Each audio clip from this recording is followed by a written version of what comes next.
starting now? Yes, you're going to have to do that whole intro all over again. I'm sorry. Welcome back to the One Way Out, a Star Wars podcast. Today, we are doing an episode that we've anticipated for some time. We've definitely talked about this one a lot. It might be multiple parts. This will be episode 1. We are doing our worst to best Star Wars live-action movies in order. Everyone always asks, what is your favorite Star Wars movie? What is your least favorite? Today, we're going to find out. And we gave a point system, 0 for the last place, and then 1 point for second last, and 2, and all the way up to 11 points for first place. Mm-hmm. And then we will compress those scores and see as a collective what we believe is the greatest and worst Star Wars movie of all time. And I'm scared. He's been nervous the whole time he's got here. I'm scared. I'm not scared.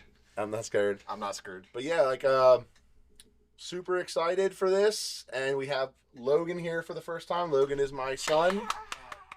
We thought it would be cool to have 3 different generations of Star Wars to see if their picks are different. I'm actually very glad that you didn't say 4 and call me old again. I'm sorry. I won't forget that next episode. But yeah, so that's, we talked about that. That was something we wanted to do from the beginning, is have Logan on this episode. To see how different his choices would be. Logan, wave at We're going to see if he's still going to be my son or not after this episode is over. It might be an awkward ride home. Yeah. Yeah. Well, and like you said, we've discussed this before, because you have your guys' generation who grew up before, you guys had the original trilogy before you ever had the prequel. I grew up where the prequel was sort of my first movie introduction. Then you had the originals, whereas when Logan was kind of coming along, you had maybe a little bit of the prequels, but then almost kind of when you were primed is when the sequels. I'm going to be honest. I was super concerned for Logan because he wasn't really showing much Star Wars interest at all. And I'm like, you're trying. I watch it 75% of everything I watch is Star Wars. So, it was concerning. And then the sequels came out, and Logan started going with the Star Wars Celebration and stuff. And now 95% of what Logan watches here lately is Star Wars. Well, yeah, I grew up with a lot of the Clone Wars, actually. Yeah. That was about, during COVID, that's what I watched, and I kind of stopped, and I picked it up back again. Yeah. I can finish it now. Yeah. But I didn't, it was mainly the, I grew up with the sequels, but I also grew up knowing the sequels weren't the best Star Wars movies. So I don't have a bias to them, except for maybe Force Awakens. All right, well, let's see. We'll see where Force Awakens lands on your... All right, so let's jump into this. I'm pretty excited. This would be everyone's least... Now, listen. With saying least favorite Star Wars movie, I still love this movie. No matter what, it's Star Wars. But there has to be a least favorite. It's funny that you say that, because... Yeah, I feel like when you get towards the bottom of the list, there's a lot of, critical review, or there's a lot of, haters online when it comes to these movies. But it's still a movie that I will turn on and watch. Yeah. In fact, my least favorite movie I'm going to draw, I just watched it 2 nights ago. So, Oh yeah, that's totally the thing with this, Yeah. is as us being massive Star Wars fans, it's so hard to put, my list is almost arbitrary. That's why the middle's so hard, because they're all watchable and they're all good, but you have to put something. And before we roll with this, I want you to put in the comments what you think you believe everyone's number 1. Oh yeah, everybody pause the video for 5 seconds, make your list, and post it. Yeah, that'd be awesome. I'd like to see how I want to see what everybody predicts. So.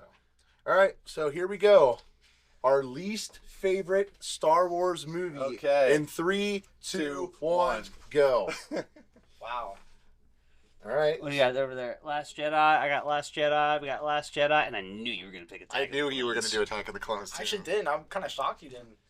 Yep, so unfortunately for me, Attack of the Clones used to not be my least favorite, but some things have changed in my mind, and it is I'm now really glad we said that, because I can't even see the writing on your paper. on mine. Yeah.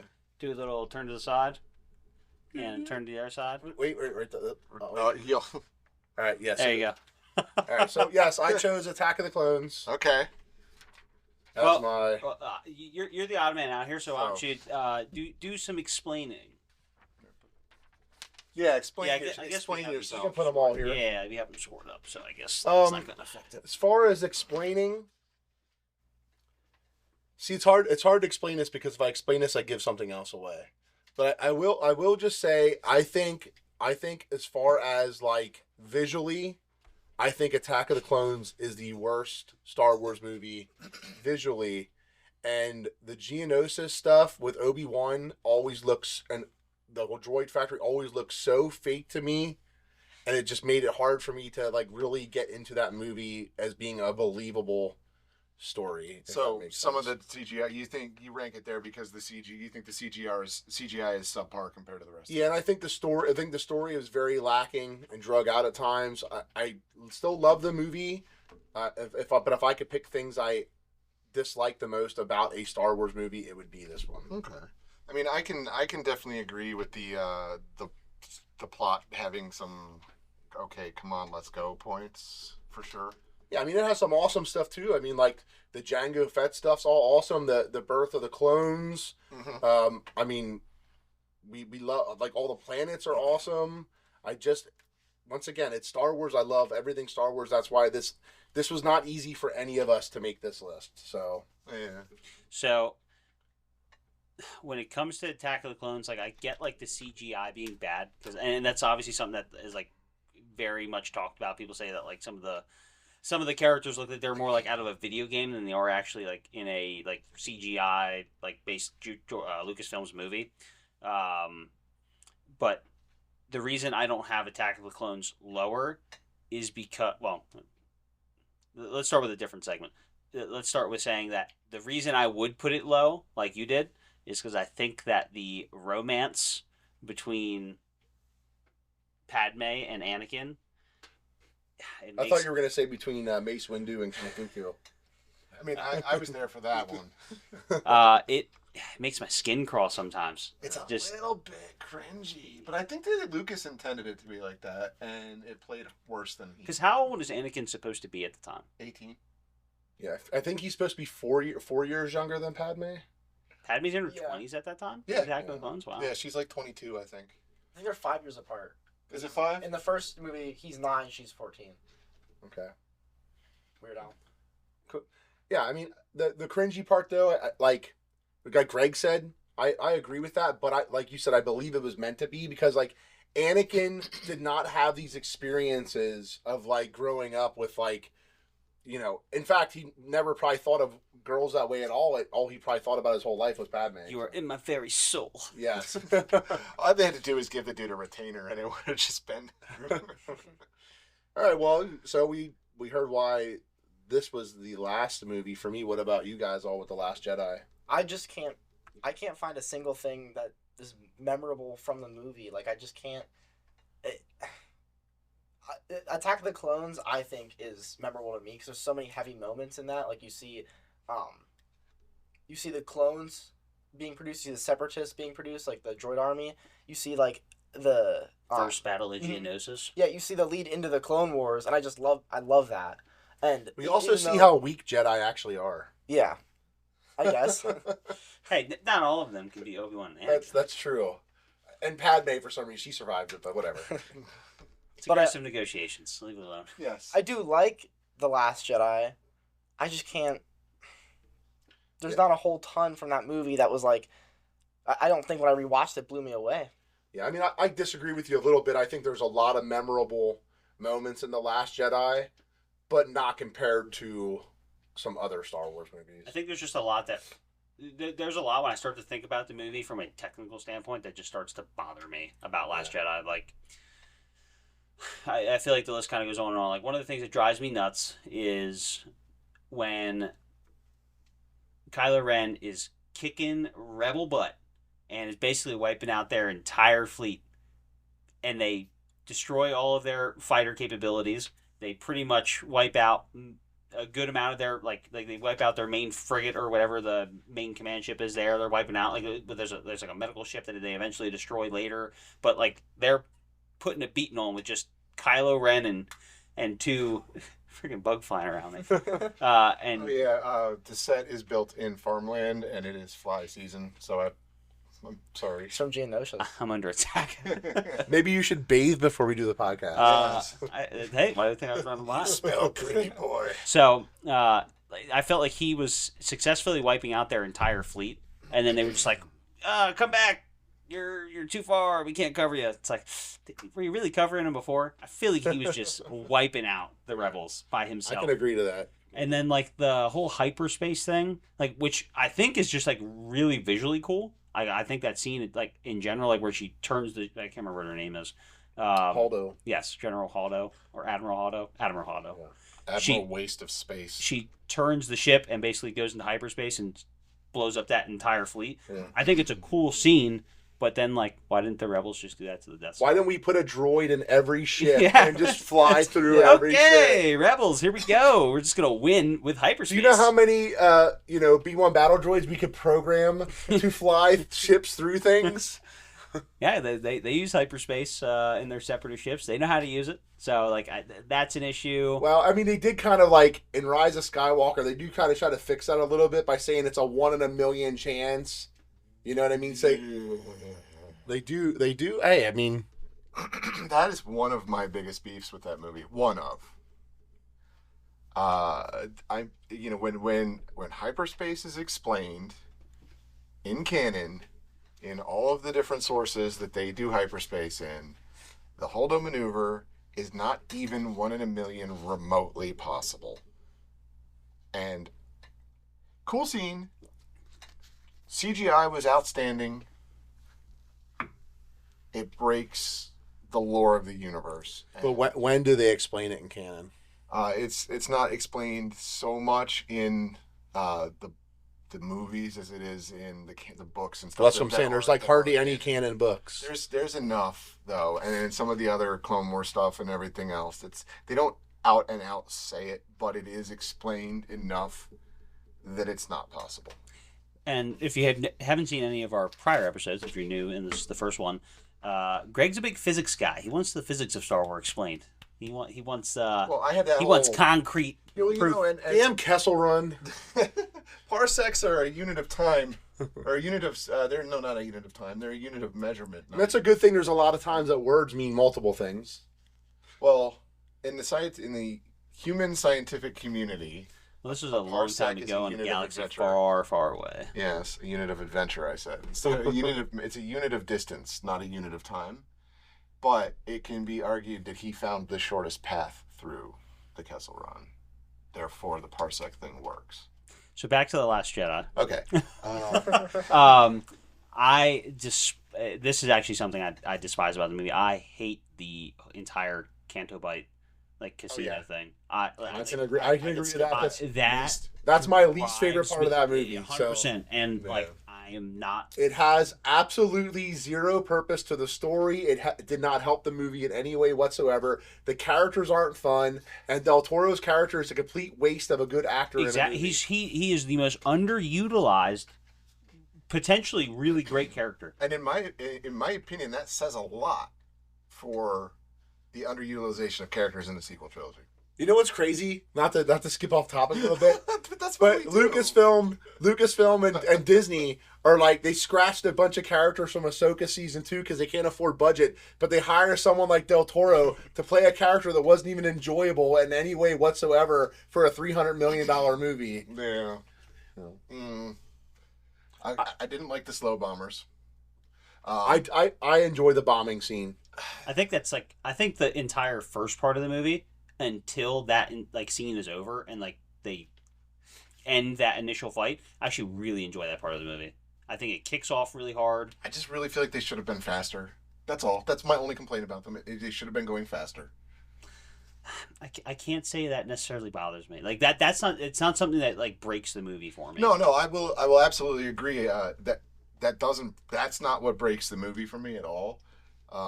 But it has. I get what you're saying. It is true. Why all of a sudden are the futuristic bombers they're almost like the bikes in Book of Boba Fett.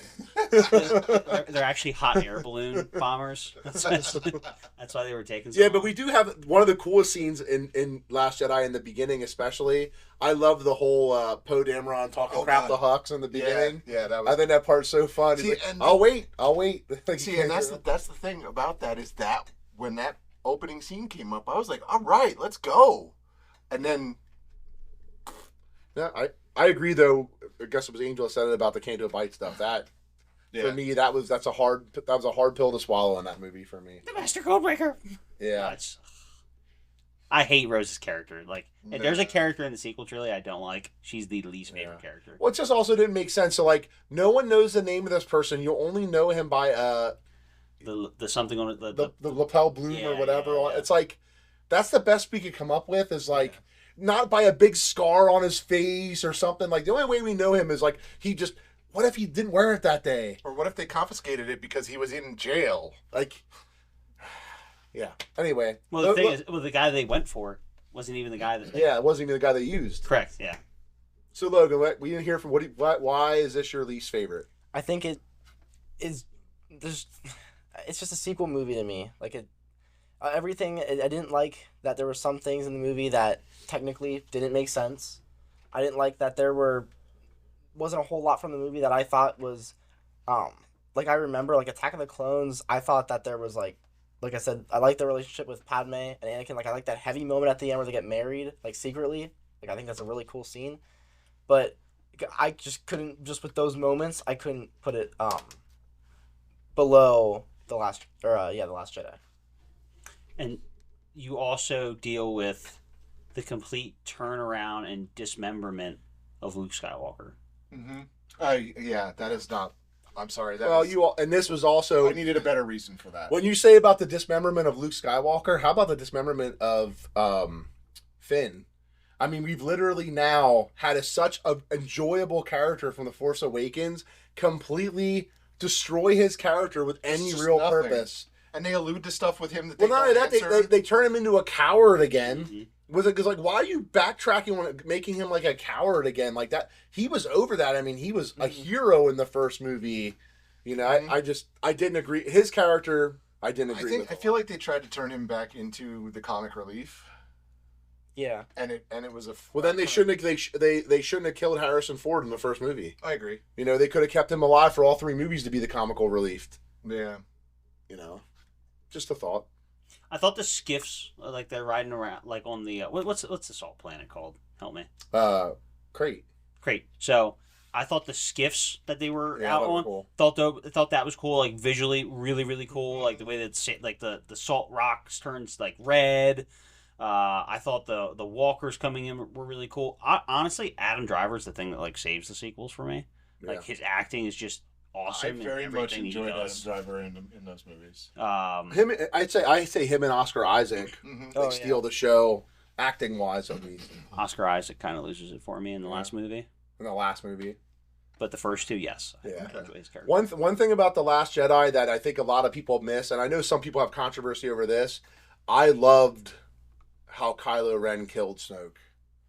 I just thought it was so unexpected, and I like that Snoke thought he was the manipulator the whole time, and he wasn't. So I'm going to agree and disagree with you on that. I like how he did it.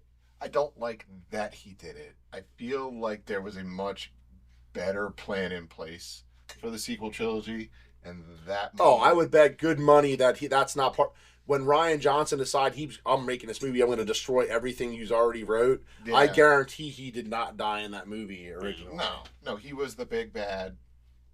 But at least it was cool. I just thought it was. Yeah, neat. it was done in a cool way. I'll agree Yeah. with that part. Unexpected too. And that's one thing also that the sequels aren't, in my opinion, they're not visually bad. No, They they're No, not. no, they're amazing- visually amazing yeah. movies. Mhm. The visual wise. Yeah, but the Last Jedi is the first, and I've seen every single movie except for Solo, which I complain about every time I get a chance. But I've seen every other movie in the theater, and that's the Last Jedi is the first time I ever walked out of a Star Wars movie going, "Gosh, that didn't feel right." I walked out the same way I remember that night. Yeah, You know what? I'll be honest with you though.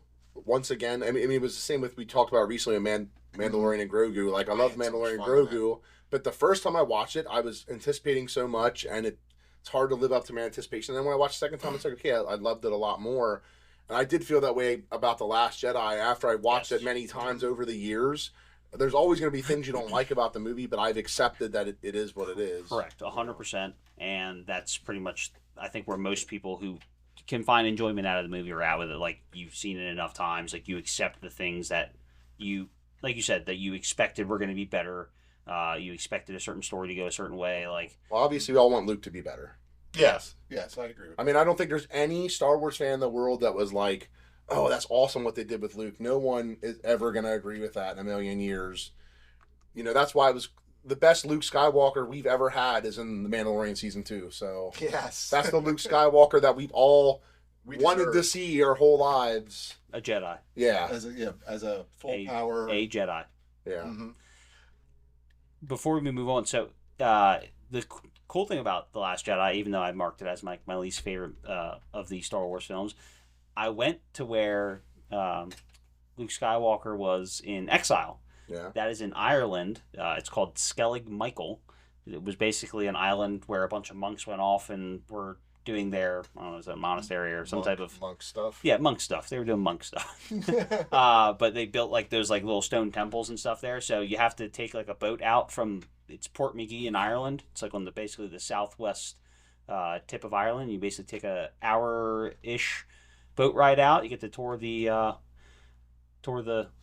rocks in the middle of the ocean there. You get to see puffins. Puffins are a really cool bird, but it's a World Heritage Site, so it is something still really cool to see. And then obviously the fact that like Star Wars was shot there, the area that you're able to view is not the same area that they shot Star Wars because that's like higher up on the island, and I think they might have said like it's kind of like degrading or falling apart, so you can't necessarily go to where it was shot, but you can still be on the island. I remember they It's had a really lot beautiful. I remember they had a lot of problems getting permission and stuff to. I heard one of the actors almost fell off the damn stairs trying to climb up to shoot. Wouldn't surprise me. It is like pretty treacherous. Yeah. But like the what do they call the pug?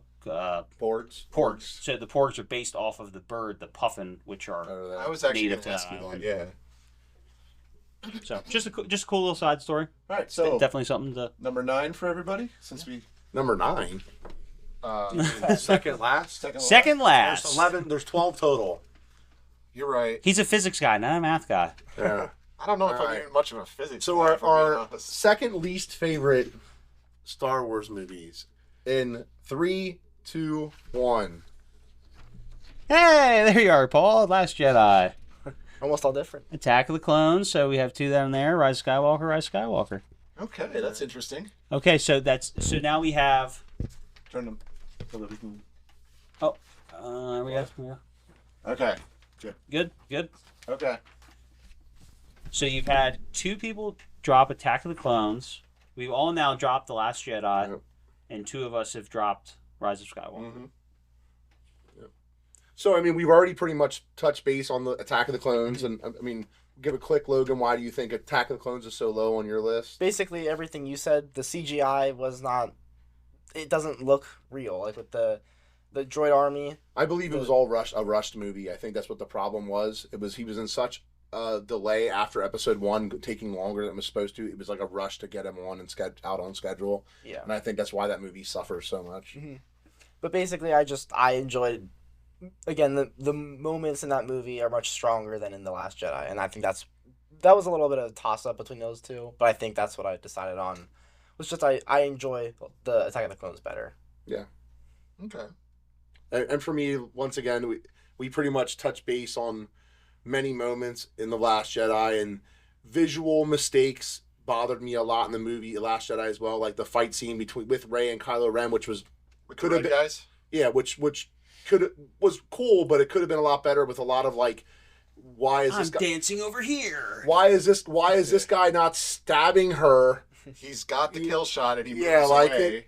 but I did think it was cool with the whole throw the lightsaber and turn it catch it. on and it Yeah. the hole through the head.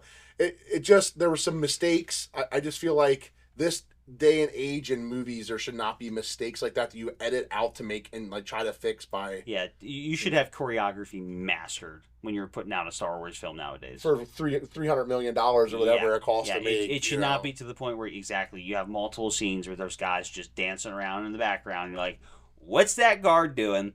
And why is he not in the fight? Yeah. Like, you're supposed to be protecting the He was leader. working out a cramp.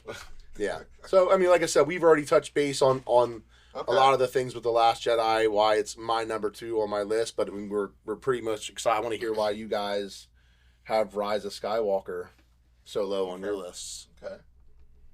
Well, Good. my reasoning is I smiled the whole time through that movie. I laughed. I had fun.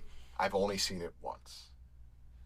The reason is I followed all, and this is probably my mistake, but I followed all of the out-of-universe controversy that went down after Rian Johnson did that travesty of The Last Jedi. And I watched everybody do all the Lucasfilm infighting, Lucasfilm versus Disney, everybody versus Kathleen Kennedy, everybody versus Rian Johnson, and then he had the nickname Ruin Johnson for a while. And I got in there and I watched The Rise of Skywalker, and every little thing, I caught so many nods that were little FUs, little middle fingers to this person, or they were obvious. Knowing all of the infighting in Lucasfilm and everything, you could tell that, okay, well, that is definitely because everybody bitched about this in The Last Jedi and this, and it just felt like the aspects of the movie that were good were simply fan service because of The Last Jedi, and they and the death of Snoke through a monkey wrench and everything, and this business of Palpatine. I get it. You can justify him coming back through the dark, evil ways of the Force. I feel like it was explained sort of, but maybe the fans wanted a little bit more of an explanation of that. But then knowing all the out of universe stuff, I knew that it was supposed to still be Snoke, and it's just this whole tornado of I know too much going into the movie, and I can tell why they did every little thing in the movie. So I knew nothing going into the movie. Okay. I actually have no idea if any of the stuff you're talking about, and primarily because I don't watch a lot of news. I just don't care half the time. But things in the movie that I didn't like. So the whole and obviously, let me start by explaining this. Star Wars is great at fixing things or filling gaps later down the line. It's the Dave Filoni fix, right? That's what made the prequels so much better. Even now, between the space between the Fall of the Empire, the Rise of the First Order, that's so much better. It all makes so much more sense. So I feel like we haven't had our Filoni fix. I shouldn't say that. Our Filoni fix is getting more completed as time goes on for these films. When the film first released, I feel like we didn't have that, and there was just so much. There was a lot of abrasiveness. So the somehow Palpatine returned, Poe going, "Oh, they fly now."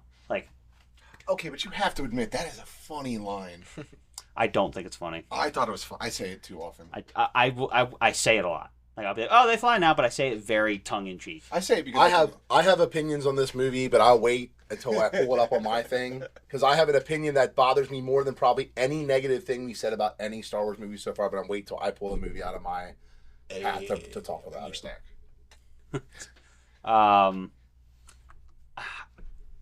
Go on. I don't. So I like Rey as a. I think Daisy Ridley did a very good job acting Rey, but I feel like Rey becomes far too powerful, far too quickly, to the point where she's able to go toe to toe with Palpatine, even though she's all the Jedi.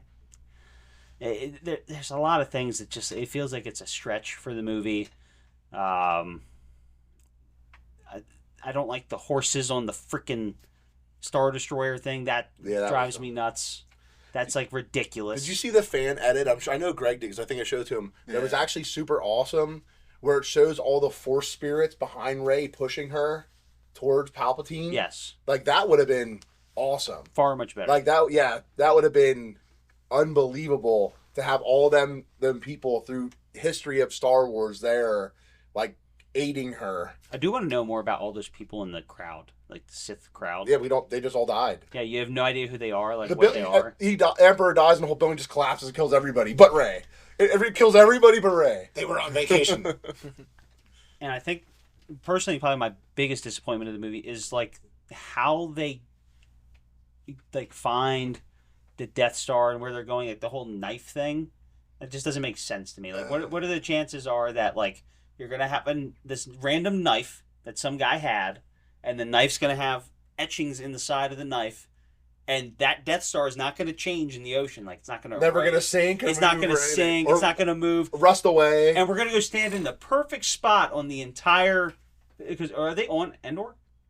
Yeah, yeah, on one of the moons of Endor. Yeah. So they're just gonna stand in the perfect spot, and I get the Force works in mysterious ways, but like That's a little too mysterious. going you're right saying? there. Don't you think it would have made more sense to like, so they just find out like the location is where the Death Star was destroyed, and like Rey would have like used the Force to find Yes. it? That would have made That's a million so times much more better. sense. It's so much a million better. times more Like, sense. why didn't nobody say that on the set? Like, guys, this is a bad Like idea. this is Let's dumb. just- Like we should just like throw this knife away. Like But we already made the knife. the knife was a $3 million knife. We gotta use it. I actually want to know that because that knife probably was. They probably paid somebody way too much money to make that thing. They spent all the I have choreographic that money knife. on that Do knife. you? Yeah, I have a replica of it. Oh, you got to bring that one of these times. We're gonna see if we can like, I don't know, find something with it. Right? We'll take the camera outside and we'll just hold the knife up to stuff and see if there's anything there. But it's Okay, that was but, funny. but the good things about this movie that like I wish it could go higher. Like yet again, Kylo Ren, Adam Driver, like his acting in the movie is so convincing. I love his fight scene at the end with the Knights of Ren. I almost wish we would have got as this great of a transformation out of Anakin Skywalker turning evil as we did Ben Solo finally seeing the light. I thought that transformation, I thought they did really, really well. You're saying that you don't think the transformation for Anakin in No. Revenge of the Sith was I think good enough. I think you go from loving your best friend to like a day later wanting to kill everybody. I just don't see it. So I would say that if you view the movie in a keyhole, like the movie itself, I feel like that's how a lot of people felt when it initially came out. But if you watch all of the Clone Wars, it all makes sense. But you have to watch that, and you have to go in with that like preconceived notion of it. Otherwise, if you're looking at the movies just from the movies, it's a problem. Yeah. All right. Well, are we ready to move on to our third least favorite? Yes. Yes. So Last Jedi's done for everybody. And there's 2 Rise of Skywalkers, 2 Attack of the Clones. Mm-hmm. All right. So in 3, 2, 1.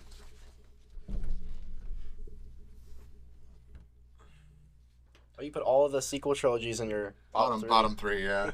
What's yours there, Paul? Episode 1. Wow. Very interesting. Very interesting. Solo. So I have Solo here, and you have Rise of Skywalker, and you have Force Awakens. Yeah. Okay, so we're all in different spots here. Okay. Yeah. We'll start with Logan. Okay, so Which I'm kind of surprised. I'm not gonna think lie. so? I figured, just naturally with you growing up with the sequels, I thought that they all would have naturally been higher on your list. So I'm kind of surprised that 2 of your first 3 are sequel movies. I think almost after I've seen those first. I think watching the other movies after, I was like, okay, they are better. Yeah. But that one obviously was the last one I've seen because it was the last Star Wars movie that came out. Obviously, except for Mandalorian and Grogu. But someone I remember a lot more from, and I did also rewatch it. I really just like the action in the movie, and I think of all the sequels, I think that's the most visually appealing of all of them. And I also, but it's also, we went over the bad of it. I'm not gonna go over it too much, but like the knife thing was pretty stupid. The oh no, that was the wrong movie. But the the horses on the That's all Rise of Skywalker. yeah. Oh, the horses? Yeah. I thought that was The Last Jedi. Yeah, that's Rise of Skywalker. Okay, yeah, I didn't like that either. So And then the horses all disappear too. Well, no, you had Yeah. Rise of Skywalker. That's the movie. That's the movie you had. picked. Yeah. That's Yeah, what I'm I thought the Last Jedi had the horses. No. Can we talk No. physics about them horses for a minute? No, we're done with physics. They have, but you don't realize the species has suction cup feet. Suction cup feet and space Magnetize. They were Magnetize. never in space. Were they in the? Yeah, they were just in orbit. Yeah. I wouldn't even say. I feel like the air was thin enough up there that they would have had to have like horse respirators or something. Horsespirators. Horsespirators. And they look to me, you know, we keep going back to this stuff, but those horses looked too much like horses, and they looked like horses wearing costumes, like so badly like horses wearing costumes. That was the low budget horse costume.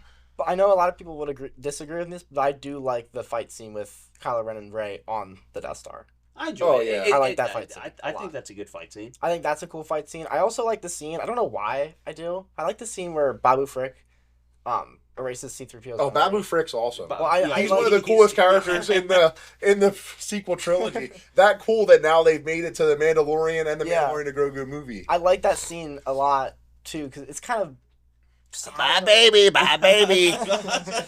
baby, no touchy. I was going to say, give us your best Babu freak, but Jed always talks like Babu Frick. that'd be awesome. That's not surprising. Yeah.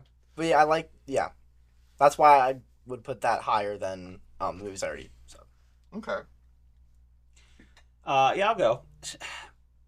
This is where I start to like really kind of split hairs. Struggle a little bit. Yeah, 100%. I agree. I agree. I was at that point too. Like, because what was my one before this? Rise of Scott. Yeah, this is right. This is the cutoff here where it becomes incredibly difficult for me. I sat over there trying to do this, and I've been thinking about this for days. Like, how am I lining these next movies up? It like I said, it's splitting the most finite hair of finite hair. I don't even want to say Solo's a bad movie because I really like Solo. I like young Han. I think he did a good job. I know that's like not the best take for a lot of people. I think some people had issues with his character. I think it took a minute to get used to Han Solo not being Harrison Ford, but I think that's the main thing. It isn't that he did bad. It's just that it's not Harrison Ford. Correct. right. Like I was happy with his character. Like yet again, visually stunning. Like the whole like tunnel to Kessel, like that gives me chills. Like thinking about that Star Destroyer at the end there. I think it also has it did have an amazing, for the most part, an amazing cast of new cool characters. 100%. Yeah, I never agree. remember Woody Harrelson's character's name, but he's awesome. Like that's the guy that taught Han you shoot first. Yeah. Like one final lesson. Well, Boom. and it explains like a simple thing. Like everyone always says, why would Han Solo have a scope on a pistol? Because it was not a pistol, it was a rifle. Mm-hmm. That's why it has a scope on it. Yep. You know. Yeah. So like, I guess we're still on me because Yeah. it's Solo. You were Solo with Solo. Yeah, I like, but it's cool. Like you get to see like where Han Solo gets his name from that random Imperial officer. Like I don't have any people. I guess you're Han Solo. So it's like little quirky stuff like that. The I enjoyed it. Chewbacca Han relationship was so awesome in that movie. 100%. Oh, I love that. You know, it's just like, can we the shower scene? He's like, can we do this separately? And Chewie's just like, no. Even like Kira, like one of my favorite scenes in Solo is when they're like trying to escape. You know, after they got to Quaxium and they're doing the Kessel Run, and she's like trying to help, and Chewie keeps pointing stuff, and she's like, "Chewie, sit down." And that gave me chills when he sits down next to Han in the Millennium Falcon. That was like 100% a chill moment for me. Yeah, 100%. The only thing that bothers me in this movie, I don't like L3. 100%. Yeah. Like that's We're all gonna say the same thing with that. that's probably the main thing that Civil rights droid, Social Yeah. justice droid. social justice. 100%. Like it's And it didn't even, like, droids aren't, like, I don't want to say droids shouldn't have that personality, but it's like, Come on. the droid character should never be more extreme than all the other characters. Like, It was out of place to me. I'm just glad that character lived like 20 minutes. Let's just say that. yeah. I wasn't very fond of the idea of pleasuring Lando either. Like that It was like a weird Yeah. thing. yeah, just like that. Oh, whole we're thing a was- thing, you know. That's Yeah. kind of strange. Yeah. But it does explain when C-3PO tells Han that his nav computer has a really peculiar dialect. Yeah, I guess. So no, Solo is not a bad movie. I had to rank it, and that's where it fell. But I love Crimson Dawn. Dryden Voss. Is amazing. I love like his little freaking like edged weapons with like little saber like things on the end. I just love that they mentioned Terakasi and stuff too. With, you know, he trained Kira Terakasi, and it's like, because that was something like all the way back, like when I was younger in the video games and stuff. You know, they had a game called The Masters of Terakasi, which was a fighting game. And, like, that was, like, the first I reheard it in Star Wars again since I was a kid, so I thought that was pretty awesome. I didn't know any of this information, so this is new to me. But that's cool, like a throwback like that in a movie, like... Yeah. The video game is literally Mortal Kombat with Star Wars. Okay, you know? I didn't even know that existed. Yeah. That was a good one. All right, Paul. You were not Angel. Yeah? Like I said, Solo's not a bad movie. I love Solo, and... I don't want to say anything bad about it except for L3, and this is where it ranked. So, so I put Episode 1. For a very long time, Episode 1 was probably considered my least favorite Star Wars movie. Curse you. And it was tough to put it where I put it on the list now. It could have easily been 2 spots up higher. But, you know, I'm not a big fan of the Gungan City stuff. I actually think, and I'm not even saying Jar Jar, I've learned to love Jar Jar. Like, his character doesn't bother me at all anymore like it used to. Like, a lot of people were so bothered, but I think the Clone Wars goes back to Bombad Jedi. Bombad Jedi. That episode's such a fun episode. But I had a hard time, the battle at the end where, like, there's no dead Gungans. That, like, stuff like that bothered me a little bit.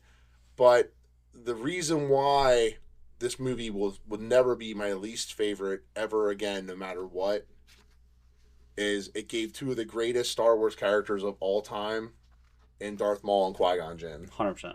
100,000%. Absolutely. So, like, I have problems with the length of the pod racing stuff. I have problems with a lot of it, but visually, it's a visually amazing movie for 1999. Mm-hmm. That's why I think Attack of the Clones bothered me so bad, how bad it is, because Episode 1 and Episode 3 were visually beautiful movies. Yeah. It's just, like you said, the list is getting tough, and I just have a lot of things with the story and stuff I don't care for, but Qui-Gon Jinn and Maul, I mean, 2 of my favorite characters, so. It is interesting that you say that about, like, Phantom Menace looked better than Attack of the Clones. It did. It did. It looked tremendously better. Yeah. Like when it first starts off, and they go there for the negotiations, and the ship gets destroyed. It looks very realistic. The battle droids look great. You know here's an example. Not going back to talk crap on Attack of the Clones, but like, look how much better the lightsaber fights with battle droids and stuff looked like. It looked like they're hitting something, where in Attack of the Clones it's like these actors are swinging weapons at nothing, at the air, and they're kind of like trying to CGI a character in the air there. Like, all the like Geonosians just like melted, like they weren't even anything there. Like, where in it actually looked like, you know, Ewan McGregor was clobbering with a baseball bat battle droids. Like, so like I said, anyway, Episode 1, I love Episode 1. I just watched it last night, I think it was. I love it. It's just... Yeah, I get it. I think for me, we're with this list at this point, we're getting into the... I like everything. I don't have a lot of complaints, but this is the order that I would... Yeah, it's getting hard to give a complaint, because I don't really want to... I'm not really complaining about it. See, and the thing is when The Force Awakens came out... Hit it with a hi-ya! It left now. Okay, he scared it away. When The Force Awakens came out, I was excited. I went and we watched it up in Schuylkill County at one of the theaters where they would deliver booze to your seat. And so, you know, I had a couple beers and I watched the movie, and you know, the visuals were outstanding. The story, to me, you know, everybody was complaining, oh, it's just like A New Hope, and I was like, but that's a good thing. It was a great story. I loved that they mirrored it and, you know, and threw a little bit of extra on it. I loved the whole Return of Han Solo, and he's old, but he's still kind of at it, and just the whole movie was just, to me, it was like welcome back to Star Wars, because like after we got the prequel trilogy, I didn't, and we had the Clone Wars cartoon, but for a while there, we didn't know if we were getting any more feature-length Star Wars films. And it was, for me, this movie was a very pleasant welcome back to Star Wars. I mean, I remember I probably made 30 phone calls when I was working at Radio Shack when they announced that not only did Disney just buy Lucasfilm for billions of dollars, they announced a new trilogy happening in 2 years. Like, that was like, I remember calling everybody I knew. Did you hear? Yeah. Yeah, it was a lot different. It was back like, then. oh my god, oh my god, oh my god, oh my god. And then when they teased I'm Kylo shut Ren, Radio Shack down for the day. big baller shutting down the Radio Shack. But no, for real, when there was a 10-second preview, and it was legitimately just Kylo Ren from the back, and they didn't tell you who he was or what he was all about. I remember the trailer like it was yesterday. And then There's been an awakening. and the lightsaber Have you comes felt out the it? side, and it's just like, oh, number 3. Well, all right, family show. But it just chills and excitement, and I feel like The Force Awakens, for the most part, lived up to that. Not gonna lie, there's a very solid chance, because now that we're talking about it, I'm kind of getting really excited about The Force Awakens. You're gonna watch it tonight. I when we get might watch it There's a tonight. good chance you're gonna watch it. Like, because if Alicia, she's shooting a wedding right now, and if she gets back late, there's a 100% chance when we leave here, I'm rushing home, popping on Force Awakens and watching it. Because I also want to hear 1/4 portion. Yeah, that being said, I might do the same thing. It might be a solo night for me, actually. I wouldn't blame it, honestly. Even after talking about it, it's like, oh, man, I could see some Kessel. I just, I might move a couple TVs into the same room. and watch them all at the same time. Get No more split screen, just move TVs. Yeah, why not? So I will say this, Greg. This is an attack at you, at your choices. Okay. I can tell that you are, or I can tell you are an original trilogy bro. Because you selected the 3 sequel trilogies as your bottom 3.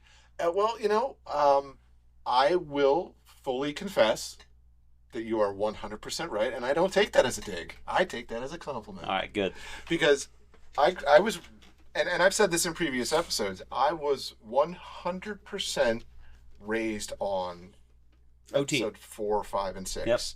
If a year went by when I didn't watch the entire trilogy 6 times over, it was an off year for I me. mean, at this point, if a week goes by and I don't watch a Star Wars movie, Yeah. something's wrong. Right. This must be a really good show out that no one in my family is watching but me, because I would just be watching Star Wars. But to me, Star Wars was life, even when all we had was those 3 movies. Mm-hmm. And the holiday special. Well, yeah, but I mean, they were really hard to find on VHS. All right. Everybody, you shut up. All right. It was Laserdisc. No, I'm kidding. It was VHS. So, are you ready I'm for still the next one? VHS when I grew up. Yeah. Are we ready for this one, Logan? I'm ready. All right. So, I actually don't remember what's here. So this is our fourth now, fourth last. Yep. So it is Rise Skywalker. You still have it in the barrel. I still have it in the barrel. Interesting. And you're the only one that popped a sorry, Attack of Clones, and Phantom Menace. He has Force Awakens. He's the only one with Force Awakens so far. Yeah. Okay, yeah. So you've burned your sequels, and you're the only one with Force Awakens. I think that's very interesting so far. But the thing is that we're getting into the realm where I have very, very few complaints about. So I'm just trying to start, because obviously we're doing this point system. So I'm trying to start ranking. Are you counting cards? No, I'm not counting cards. But I am trying to figure out what the rank is going to be. Okay. So. All right, so this is our fourth least Okay. favorite. We're not quite 50 in the middle yet. We'll start saying that's sort of like our fifth favorite. Once we get to the middle. we'll do top 5. We're Like at the, we'll we're do at the top 5 point countdown. where everybody gets 3 points for this. So 3, 2, 1. I don't remember what I put here. Oh man. Now that's surprising. No way. I even told Logan when Logan kind of spilled the beans a little bit. I said Angel's gonna be extremely disappointed. No way. So I got Rise of Skywalker. I did episode 2. And I have Mandalorian and Grogu here. I have Force Awakens. Do you guys mind if I start? Because I'm really quick. Yeah. Go ahead. Yeah, go for it. I found the CGI to be a little lackluster, and the Anakin Padme courtship to be a little cringy. Moving on. Boom. That's pretty much was. That's why. So I said I wanted to, when we did my Rise of Skywalker, I wanted to say why this movie does bother me, and this might be my biggest complaint, even more than the Holdo maneuver and anything in any Star Wars movie, is we spent 6 movies, episode 1 through episode 6, talking about, like, you understanding that there is a chosen one, and that chosen one is Anakin Skywalker, and his job will one day be to destroy the Sith. Doing that and Luke going to that purpose of Anakin's child, and Vader picking up the Emperor and finally killing him and fulfilling that prophecy just to pick, nope, he's still alive, there he is the biggest BS thing for me. It's just a slap in the face. That I cannot get over. We talked about a scene in Return of the Jedi that gives me chills, and it even bothers me now that this is a thing where, like, Vader isn't stopping Luke Skywalker from killing the Emperor, he's stopping Luke Skywalker from turning to the dark side. And the whole bringing the Emperor back, for me, was I excited? Yes, that I thought if we would have had a better explanation, which I thought we were going to get, I would have been all for it. We were at Celebration when, Ian McDermott comes out and he does the laugh, and I was like all excited, but completely killing the prophecy of the chosen one bothers me so bad. Almost as bad as weird Sith witches creating chosen one Force sensitive children in the Acolyte. Still have never finished the Acolyte. Still don't think I will. But it's like I said, the Force, the Rise of Skywalker. There's a lot of things I liked about the movie, but that is definitely not one of them. I can agree on that. That makes sense. So, Angel, only thing I will tell you about the Acolyte is the costume design for the bad guy was cool. Yeah, it was. And the fight choreography was cool. All the cast was great in that. The entire cast in that show was, all the main cast, I should say, were phenomenal. If you remove the 3rd episode and act like it doesn't exist, the show is an unbelievably amazing show. Yeah, the fight scenes are the best of the best. Oh, I absolutely loved that they had Carrie Trinity. Not Carrie Fisher. I forget her name. Yeah, they had her for 30 seconds. Well, they should have had her for longer than that because she's way better than that. I remember we rented the theater. We rented the theater for the first 2 episodes of Acolyte, and everyone there was like, "This was awesome. This show was awesome." And then go home the next week, and the 3rd episode comes like, "Oh my god, what are they doing? Yeah. Who are you pleasing by making this weird ass episode?" But anyway, we're not talking about Acolyte. We'll talk about that in another day. We'll talk about in the least favorite live action shows, which we already know where this show is probably going to sit, unfortunately. But yes, so I'm done. Rise of Skywalker. Still like the movie. Still watch it often. Babu Frick is an amazing character and a fun character. Yeah, it's super fun. They missed out on some cool people. What's her name? That was kind of like a Poe Dameron love interest. She was cool. Is it Zori? Zora. Like, I thought that they missed out big time on that character. And obviously they still really missed out on Finn stuff in Rise of Skywalker. Although they talk about, maybe he senses it and he feels it, like, obviously, saying that he's Force sensitive and stuff like that. But they really, once again, missed out on that. Done. No more talking about Rise of Skywalker. It's off everyone's list. Moving on. Moving along. So I have Mandalorian Grogu here, and like I said, we're at the part where every movie is good for me. I saw Mandalorian Grogu twice in the same day. I clearly liked the movie, but in terms it was a bumpy ride the second time, but yeah, it hurt. I'm still in pain. But in terms of like an overarching, like, what did it do for Star Wars, I wouldn't say, like, it didn't really, like, advance the Star Wars story. And I think we kind of talked about this when we broke down the episode. Like, it's a movie that you can pop on and watch and just get pure enjoyment out of. It's just like, you want to see some cool space fight scenes? You want to see a really good father-son story? Like, you want to see it in the Star Wars universe? Yes, and yes. Okay, I'm going to put on Mandalorian and Grogu. Yeah, absolutely. But it's just it doesn't have that iconic part attached to it that I feel like a lot of the Skywalker films or like the Skywalker saga does. Yeah. But regardless, I still think it's fantastic, and I don't have anything bad to say about it. Yeah. It's tough. Like I said, we're at a tough point right now. There's because I would say there's 3 different acts in the movie. The second act's a little slow, but it has such a good meaning behind it, where like it's that old taking care of the young taking care of the old. So slower. even that has so much meaning and That's deep the part power of the to movie it. where Angel wakes Greg up. Yes, correct. But no, there's nothing bad about the movie. It's visually stunning. It's got a great story. I love Mandalorian Grogu. It's a fantastic film. Logan, what was your choice again? Force Awakens. Okay. Which is so shocking. Like, if you would have told me that Logan was going to come in here, I would have thought it would have been at least his top 3. I honestly 100%. I would have said that, guaranteed that was going to be. just because he was obsessed with BB-8, like he, you know. Well, not even just like BB-8, because like you think that that's like your first. That's your New Hope. And it was. It literally turned, like, he was not into Star Wars at all until that movie came out. Like, yeah, that's literally your New Hope. Whereas like the How old were you, Logan, when that movie came out? What was the year? 2016 was Force Awakens came out. Something like that, yeah. I was 8. 6. Well, it wasn't 2016 because we just went 10 years without a movie, right? No, we went 7 years without Oh, a 7 movie. years, okay. I think And- it was 2016. And then you had Starkiller Base freaking wiping out the entire New Republic in one blast, and Hux going full dictator. Yeah. And I was like, whoa! But sorry, continue. Yeah, no, you're I'm not trying to cut you off. It's my favorite of the sequels, easily. I think it's. I think we all agreed on that. Favorite of the sequels, favorite of the sequels, Yeah, favorite of the sequels, yeah. favorite of the sequels. Yeah. And I do. We're on that part of the list where I love the movie. I love the movie. There's just better things. I think We can agree that visually that movie is unbelievable. Oh yeah, Awesome. Yeah. That- Awesome. I think that's the thing that like. I didn't have that because I never saw a Star Wars movie before that. So I like I was 6. I like the characters. I like the robot that was a ball. I thought, and I still do. I still like BB-8 a lot. But By the way, you weren't here for this. I explained this the last time we shot a podcast. Someone at my one job gave me, I thought it was just a BB-8 toy. It's like a little thing, probably stands about yay big. It's actually a Bop It.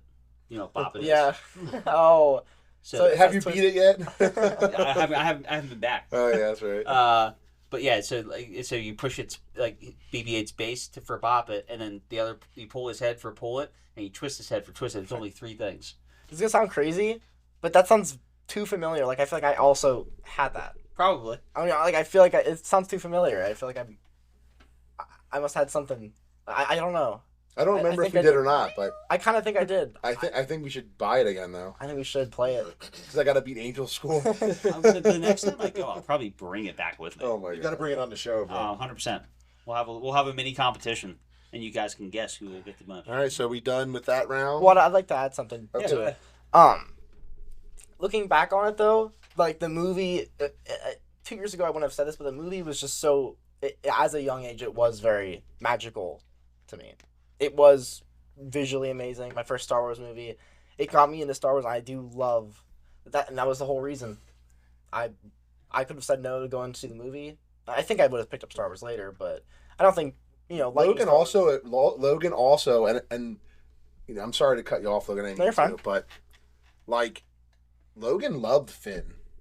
Like Logan his had jacket. Finn's jacket and everything. Like Logan, like he thought Finn was awesome, and Think about it. It makes sense. so did I. Like Like, he I was super Yeah. excited for him and Ray to be teaming up lightsabers together. Like, You saw a guy go from a coward to a hero. yeah, he was a podunk, nobody, not wanting to be a stormtrooper, to helping rescue Poe Dameron, the greatest pilot in the Resistance, and then actually sucking it up and doing what needed to be done. And Mm-hmm. but like I said, I just want to point that out. Logan, Finn and BB-8 were Logan's real deal to him. They were. They were your OGs. Oh yeah. I also the first scene in Force Awakens is amazing. I love that first scene where they're on I don't remember the planet, but where Jakku. Finn gives him Poe gives BB-8 the map and he says run away with it. And he doesn't want to, obviously, but and then Kylo Ren stops the blaster bullet. Yeah. Yeah, and it's so that cool. that scene is cool, and it just stays there floating Yeah. in the air for a while. Like I said, Who talks first? Do you talk? I actually, you know, The Force Awakens is. I mean, I still didn't get to my Force Awakens yet, but I haven't got mine. it's I do think it belongs to be talked about as one of the best Star Wars movies. You know, I get why people say that it's a rebrand, like Greg said earlier. I get why people say it's a rebrand of A New Hope, but it's still magical. but I mean, like, we should do an episode because people do go that route a lot, and obviously, I'm not gonna say there's not a couple like brief similarities, but realistically, I bet you I could argue that there's a lot of things that aren't the same. Yeah. Like a lot of big things that are Yeah, not I the mean, same. if you I bet you can argue more awesome things that are not the same than that are the same or similar. maybe we have an episode about that sometime. That's what I said. We should do an episode. Let's argue. Let's defend The Force Awakens. To be fair, I've never thought that at all about actually. No? No, I've seen the opinion. The trope of, you know, people of nothing came to be something. But that's, to me, that's kind of all there really is. It's the with Harry it. Potter theory. Yeah, I A mean, lot of movies go with it. that's all I could really connect them to. All right. Are we ready? So this would be Yeah. our fifth worst. In 3, 2, 1. Ooh. Oh, we got 3 prequel It took me a while to get here. episodes. That's your first prequel movie. It's my first prequel movie. Okay. Ah. So, okay. So we're halfway now. So both me, Greg, and Logan all are done with episode 1 and 2. And I'm the only one in this round that had the Mandalorian and Grogu. Mm-hmm. Like Angel said earlier, I don't dislike this movie in any way whatsoever. I love the movie. I've seen it twice. Logan and I are probably going to go here, get it in one more time before it's no longer in theaters. But the reason it's probably down this far on my list was because it really does not continue the Star Wars story, in my opinion, really in any way. Other than it just being like an awesome like family, you know, dad and son movie. We talked about earlier how like people were upset about the amount of comedy with the Anzellans and Grogu. I think that stole the show, and I loved all that. I'm sorry, aspects. but I absolutely loved that movie. Yeah. So I don't think I think it's great that they stole the show. If I had, do you want to know what my biggest complaint about that movie is? They showed way too much in the trailers. Yeah, I can agree. I know Angel didn't Unless you didn't watch trailers. unless you didn't watch trailers, but they showed, like, I remember the first trailer had all that like snow scene stuff and him walking in and shooting the snow troopers, and it's like that's some of the coolest stuff in the movie. That was a really cool scene. You know, but like, love the movie. My wife loves the movie, and she's, you know, a Star Wars fan by association kind of thing. And adjacent. yeah, she's Star Wars fan adjacent. But yeah, it's just love the movie. It's down low on my list only because I just can't put it where some of these other movies land. That's it. That's the only Oh, it's almost at the midpoint. almost. Yeah, I mean, and that says a lot for, you know, it being one of the newer characters and one of the newer, you know, sort of franchises, and it hasn't had at that time to really like percolate in your head, and it still made that much of an impression. And what you So- said, percolate, was Tantalizing. tantalizing, how do you say it? Yeah, that's. I think that's the word. I'm sorry, can I move my mic? No. Yes. I just want to make sure no one was talking about Is Star what it Wars. is. So Fair. Angel, what was your pick this time? It was Attack of the Clones. So the reason Attack of the Clones is higher on my list than your guys's, I explained this before, where I remember being a kid and we went and saw Attack of the Clones at the Allen Theater, and I fell asleep during the movie. And it kind of took me out of Star Wars. It wasn't my thing at the time, and I didn't go back to Star Wars for a long time. It wasn't until we got to Battlefront, and then I kind of went back into the movies. So that's kind of like a counter argument to why I have it so high. But there are so many iconic scenes in it for me, and like, you know, kind of growing up with the prequels is like what Star Wars initially was to me. Like I constantly think about Obi-Wan on Camino. I think the entire Camino scene is amazing. Love Camino. Yep, Camino is just, like everything about it. The Kaminoans, the clones, Jango What you got Fett. here is a Camino saber dart. That was perfect. That was perfect. I'm sorry. I just randomly popped in my head too. Them cloners. But Count Dooku, like obviously he's under you. Like you don't see enough of him in the prequels. But Count Dooku is an amazing character. He's an amazing Sith. Like you said before, like he has one of the most, probably the most iconic lightsaber hilt out of any of them. Tales of the Jedi. Yeah, Tales of the Jedi, and like I said, we've talked about it before. It's so emotional when you watch Tales of the Jedi and all of Clone Wars and watch Count Dooku's character. You realize like he was so integral but so replaceable, just as Maul was. It was all part of the eventual rise of Anakin.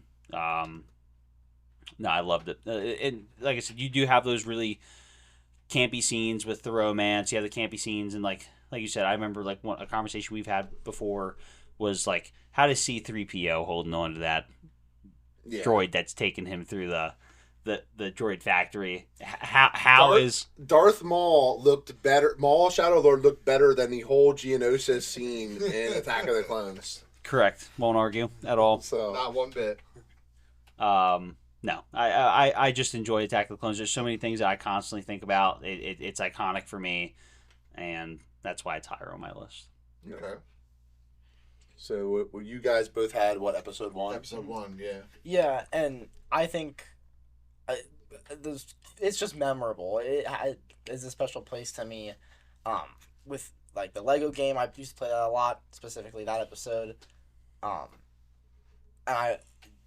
it's just a nice, like, it has a special place in my heart. I have issues with it.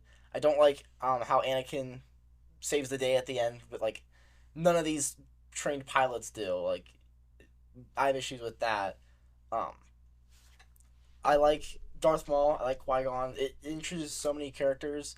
I do think the pacing's weird at the start, but the pod race scene, it goes on for way too long, I think. Yeah. But the second half of the movie where Duel of the Fates is playing, and it's cutting back between the three scenes in the palace and the battle droids and the Gungans versus the battle droids and Qui-Gon and Obi-Wan versus Darth Maul is such a cool end to that episode. So you know how, like, I hate to interject you. You know how, like, you said, like, you hate that you don't see any dead Gungans? Yeah. You know, it never registered to me until you said it. Yeah, and you know what's weird is every single time I watch that movie, I'm looking for them. You're looking for them? Well, yeah, like, come on, man. Like, they're outnumbered, like, probably 100-1. Listen, they have the best medics. They get them off the front line. They get them right like, back. If the whole scene would have been that the battle droids never got through their shields. They're like iguanas. It all grows back. Yeah. If it would have been that it never got through their shields, then okay. But they do get through the shields. Yeah, they do. They do. And not only with battle droids with little guns, with tanks. With giant tanks. Now I know what we actually have to watch later, Angel, not Solo.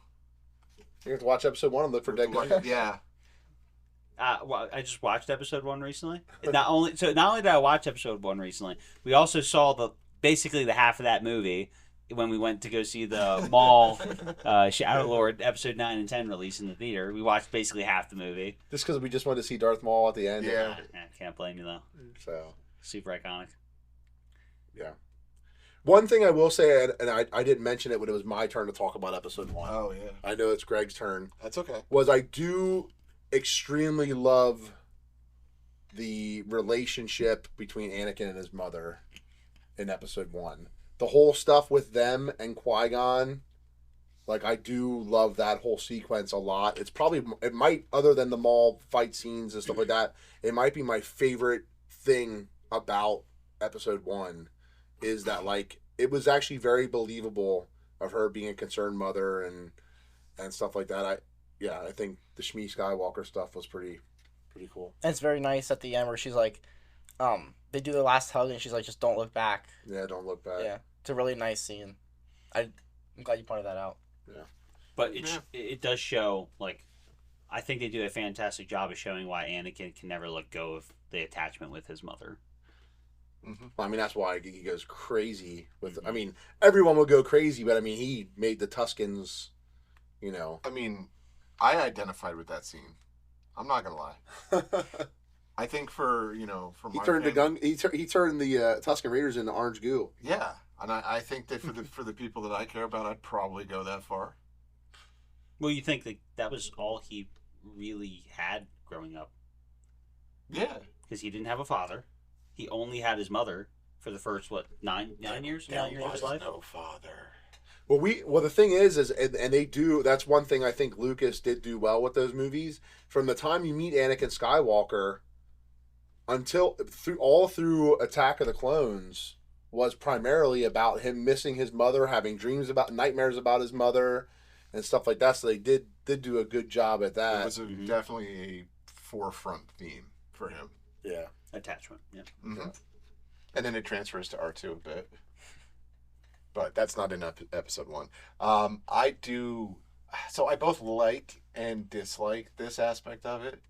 The C-3PO puppet, it was executed in kind of like a little bit of like a clunky puppet way, but I kind of liked it, but it was just like... You mean someone not being in the costume? Right, but he had the sticks behind him. Yeah, he was like behind him with moving him around. Yeah. So like, I like that they did that in like kind of a semi-practical, because they still had to digitally remove the puppeteer. But I like that. I had mixed feelings about the fact that Anakin built C-3PO.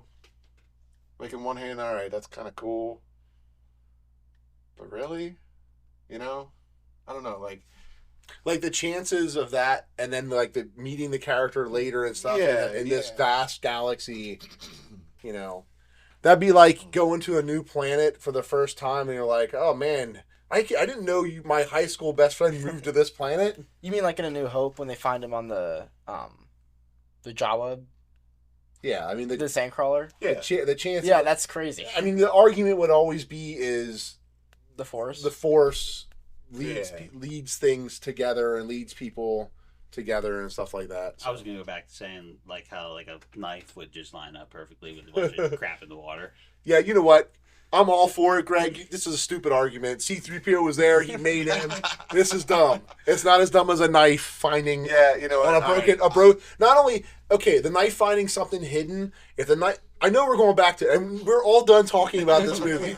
I get it, but if it would have been like a Sith temple to get the Sith Wayfinder or something, 100%. That would have been awesome. Like the same Sith temple that like Ezra and Vader and them are like, that would have been awesome. Amazing. But yeah, something floating in the... Some it Death wasn't even Star really floating, trash. but- I'm sitting here and I'm painting this Death Star, and I'm like, you know what I'm gonna do? I'm gonna make a knife that shows this where this room would be on the Death Star. And I know now, like hundreds, not hundreds of years, but like 30 years, Like ahead 30 of time. years. It's 30 years from now. It ain't gonna change. Somebody is going to need to find that room, and the only way they're going to be able to find that room Is with a dagger is underwater. with a dagger that I make and hide in the middle of the desert on a completely different planet. Like, why not a map? Why not a... Why not a map? That's a good point. It didn't even have to be a Force, really. Why couldn't you make a map? Just to like walk on the Death Star and you look to the right and it's you are here. We keep talking about this. I'm moving this to my least favorite movie because this dagger is bothering me now. It probably never bothered me so much until today. And I listen. They fooled me with the Chewie death thing, but I really thought the tremors are what got Finn and Poe in the desert at that point. Yeah. I like the desert stuff. I like them in the desert, but the more we talk about it, like the Mercedes car in the desert, in the sand with a knife that Luke couldn't find. Luke and Lando spent a lifetime looking for. They couldn't find it. Ah, yeah. Here comes Rei-Su. Yeah. No, it's but and I will also say just to close out the episode 1 for me and Logan, the Gungans were a little over the top for me. I found them, it's particularly, I liked Jar Jar's performance. He executed well, but the plot line had him as a little bit too extreme of a comic relief for me. I think. Do you mean like Jar Jar? Or do you mean all the gun? Okay. Mostly Jar Jar. Boss Nass was a little. You think your brain is so big. Yeah. I can understand that. It's like, they elected that guy? Which I do like in the Clone Wars. He is not around. It's Boss Leone. And you're like, what happened to He had a heart attack. What are you talking about? He ate too many three-eyed fish. Three-eyed fish. Because I like the gun. I think the race is cool. I like the Gungans. Captain Tarpals is my favorite I guy. think he's Always be awesome. my favorite. He's He will awesome. always be. I also like. I do like Jar Jar in Clone Wars too. Yeah. He's much more tolerable in the. Well, comedic obviously sense. that one alien chick liked him. You're talking about Which one? Oh yeah, it's in season 6. I was not there His love interest. Yes. Jar Jar. The Dagoyan masters are disappearing. I just like that Jedi episode where that's a good episode. Where they all The think he's a Bombat Jedi. Yeah, Yeah. I like that episode. I still think he's a force. I mean, I don't think it's crazy. I think he's a force wielder, but You know what's funny is 2 different Star Wars role-playing game campaigns I played Jedi Gungans. I would too. Just so I could say Misa stuff the whole time. Yes. All right, well, we're ready to go on to the next one, which I think Yes. is our 6th one. now? Yes, it is. A 6th It's one. our Sith one. It's our Revenge of the Sith? sixth Revenge of the one. Yes. All right. 2. Which word did you 3. say that? Couple of solos. I actually don't remember what I put Holy here. crap. Return of 2 the and 2. Jedis. Wow. Oh, hey, there we go. Yeah. We're matching. Look, we're versus them now. Yeah. So, this is a good time to also repeat Yeah, I. that we are at the time in which we are splitting hairs. Yeah. And this is where you're going to see possibly our generational differences come. I do not hate this movie whatsoever. Yeah. Agreed. Let's go first. Moving on. Anyway. Yeah, go ahead. I just don't like the social justice robot. Other than that, Solo was a perfect movie. I can 100% agree. That's all I got. I can 100% agree with that. The robot, it just didn't fit. It didn't feel right. It felt like it was very politically pushed, which Star Wars does not need that crap. No. And you take away that, the story of Solo is absolutely phenomenal. The characters are absolutely phenomenal. The Solo, how he met, the crew that he's running with, and Chewbacca, such a great story. Oh, so good. Quinlan Voss steals the show 100% every time you see him in it, where he goes from really kind to really angry really fast. I love the grenade. That's a rock. You made that noise with your mouth. Yeah. And that was the first time we got introduced to the what's the race? The Pikes. Yeah. I definitely really liked the stormtroopers that were on the train. The snowtroopers. With the Yeah, you're magnetic talking about boots. the train troopers. The train seems awesome. I love those. When I collect Star Wars figures, I mainly go after stormtroopers, Mandalorians, and Clone troopers. stormtroopers, clone troopers, Mandalorians, and Sith stuff. And that snow stormtrooper, I forget what they're called specifically, but I like that. Rail trooper, maybe. Or something. But every time I see one of those, I'm probably gonna buy it. Yeah. So, back to the Pikes. Bold take. I actually don't like the live action design of the Pikes compared to their Clone Wars design. I don't think they got the design. I wish they would have done a 1-for-1 design, but they did more of let's do a live action adaptation based off of this. I much prefer the Clone Wars appearance. I just think they look a lot cooler. Yeah. But it doesn't ruin the story or anything. One scene in Solo that I love that probably most people won't even talk about. I love the whole Han and Kira escaping Corellia.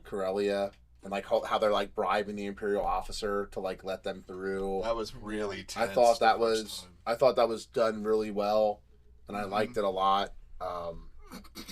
And we talked about it, I think when other people had Solo earlier in the list, the chill moment of that whole movie is when Kira tells Chewie to sit, and they sit down and they're both doing the controls together and stuff. That is so epic in that movie. Like I said, Solo, You know, I would say this, and I know a lot of fans would disagree, but I don't. I'm telling you right now, there's not many Star Wars movies that I've watched more than Solo since Solo came out. Really? I've watched Solo very, very, very often. Okay. I mean, I watch it a lot, but I think, and there's a couple of others that I usually hit on first. I'm telling you, drop. You know, we said it earlier. I can't believe I can't think of Woody Harrelson's character's name, but steals the show. You know, Dryden Voss, such an awesome character. Kira was great. It just. What's the mud planet that they're on? I can't. Mimban. Mimban. Yeah, I should know that. There's a Star Wars Legion, freaking. Because they're like the Mimban mud troopers and stuff like that. But like that, like actual conflict on Mimban, like the Imperials just like going through the mud and like just like that like war feeling. And they're like, it's the coolest thing about that. And maybe I'm sorry, I didn't mean to interrupt. No, go ahead. But the coolest thing about that is we are seeing bottom of the barrel before you're even a stormtrooper soldiers. Like you're like fresh cannon fodder level. Yeah, you were fresh off the giving you a fake last name like they did to Han. You know, well, and at you're that throwing point, Get out there and give us peace and order to our galaxy. I mean, at that point, hadn't he already been kicked out of flight school though? Yeah, he was now infantry because he was kicked out of flight school. You're too much of a jerk. Straight to the infantry with you. You know, Basically, just go die. Yeah. But I thought like, what are we doing here? Like, just I mean, think about it. We've never got that in Star Wars until Solo, where we got to see what do they do with the troopers before they give them the non-blending in with anything white stormtrooper outfit. Yeah. And I like that. I liked also one thing I noticed when I rewatched it recently was like the political banners of the Empire. Oh yeah, in the background, like the propaganda stuff. Yeah, is all over the place. It's just little stuff like that, and they're hiding, and the tension in that room is just it's such a cool moment. Like, just not many uncool moments in that movie. I think a lot of that movie is just so cool to me.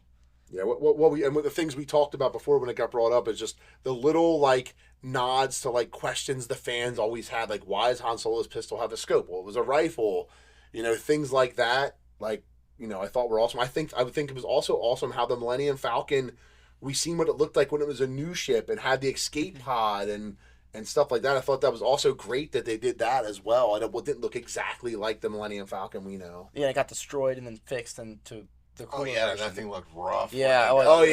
That's a fun scene with him and Lando. And he passed Lando. He's like, I hate you. I'm excited to get to mine and Logan's here. Okay. So let's hop into it. Just tell me to shut up, Angel. God. No. I was like, you were talking. I'm not gonna lie. I was looking at you. I was like, I'm thinking of like what I'm saying. Okay. And like, I actually kind of lost track of what you were saying. That's why I was like staring at you like this. Like, I feel like I'm talking to my kids. Great. Well, I was listening. Thanks, Greg. So, the only thing I have to say about Return of the Jedi and why it's where it's at is because it's an older film that just doesn't have like modern day visuals. I wish that they would take New Hope, Empire Strikes Back, Return of the Jedi, and modernize it. Make a special edition. Yes. Like if they could make it more modern. See, but I get why you don't want it to. No, I am 100% biased. 100%. And but I also get it. But for like our generation, like anybody that grew up like in the 90s or later, exactly. Like we're think of the first movies that I grew up seeing. I grew up seeing Jurassic Park and Independence Day and stuff like that, like big like theatrical things with really good CGI. I have a good question that we could ask right here. If Star Wars only came out today with like today's visual effects and stuff, do you think Star Wars would be what it is today? Because the reason Star Wars was what it was, not the story was amazing. You know, the 3-part, one big movie story was amazing. With the biggest reveal ever in cinema history. Yeah. But, like, it also did special effects better than anyone was even close before it. Like, George Lucas was, and Industrial Light and Magic and THX and everything were way ahead of their time with special effects. Like, so if Star Wars came out right now, today, A New Hope, with today's special effects, do you think it would ever gain the traction like it had back in 1977? My gut instinct says no, but It's such a hard question to answer. There's also been movies that like. Well, the thing is, today there's so many science fiction movies weren't out back then like they are today. It's like Lord of the Rings. You can't. Well, if the book was released today, it'd be like, oh, okay, well, it's just another fantasy book. Yeah. Well, but it was one of the first. But it just it was the first. And honestly, as soon as he said that, it made me think of that. I'm like, man, well, like if it did get released today, you know, you have so many other sci-fi films to go off of, and not only that, like the hero, like the and to think they made those movies for like $1 million. You know what I mean? Like that's true. Movies aren't half as good. They're $300 million movies anymore. 100%. You know, so that's what I'm saying. Like in terms of the story, in terms of what happens to the characters, like what happens with Luke, Han, and Leia, what happens with Darth Vader, what happens with Darth Sidious, what happens with the Rebellion, what happens with the Empire. I have zero complaints. Yeah. I don't have a complaint about the movie. It literally is just, it's dated for anybody that it wasn't new for back then. I wish, if I could go back in time, have never seen a Star Wars movie and go back into the 70s and live through the Star Wars movies, I would love to. Yeah. It was nice. See, I grew up with the special edition. So I know a lot of the fans I wish they never would did it, but I don't understand why, because I love the stuff that they added with the special edition. And then just the same when they did the Blu-ray, I loved the couple things they added when they did the Blu-ray. Well, how old were you when you first saw Star Wars then? I'm older than you, but I'm not. A New Hope special edition was 95. Right. I was born in 82, so I would have been 13 years old. So you saw a New Hope special edition in the theater, and that is when I became hooked on Star Wars. Before that time in my life, everything for me was Ninja Turtles. And that's when. So the reason I'm asking that is He-Man and Ninja Turtles. And the reason I'm asking that is they're like, even though we're only 2 years apart, there feels, when we talk about Star Wars and in this capacity, there feels like almost an entire generational difference between us. That's why I feel like you guys are like almost a different generation of Star Wars. Yeah, I mean, we're still. Like, we grew up with the story of the original trilogy, but like I said, we didn't grow up with it originally. Yeah. Like, we almost should have had someone here that's 50 plus years old. But see, that's the thing, is like, I was literally, a year old, and it was playing in my presence and constantly on loop. And then, when Empire came out, I was in the theater was that 82? When were you born? I was born in 80. So, like... It came out in 80. Yeah, so it came out in 80, and then... 83 is when Jedi came out. But, like, the first two movies, and as much as I hesitate to publicly admit this, my uncle was one of the people who pioneered the whole dual VHS pirating system. Back when VHS players were massively expensive, and it was like $150 to buy, and that was a ton of money back then. But to go buy a movie on VHS, it was probably the equivalent of paying like $500 or $600 today, in 1980 money. And blank tapes were cheap, and he figured out that if you buy two, because there was no pirating stuff back then, and he figured out if you buy two VHS players, you can play one directly into the other and record it. The man is no longer with us, so I don't feel bad saying this, but he, had them all on VHS, his own copies, and, I was literally You're really shaking the sound. I am shaking the sound? Yeah. Sorry. But I was basically, raised in a household watching VHS copies of Star Wars, Empire Strikes Back, and Return of the Jedi on loop, basically from birth. And when... Which is basically why you don't want it to change. It means so much to you. I had an issue with the special editions at first. Mm-hmm. Like, it took me a while to make peace with the fact that it was okay, because it was George Lucas doing it. So...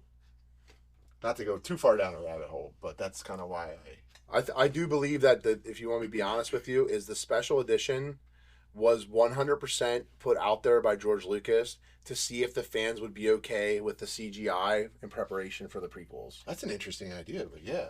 Because I mean, 100%. He wanted to see what it did, and if they did well, the movies killed it. The special edition killed it in theaters. Mm-hmm. And it did. You know.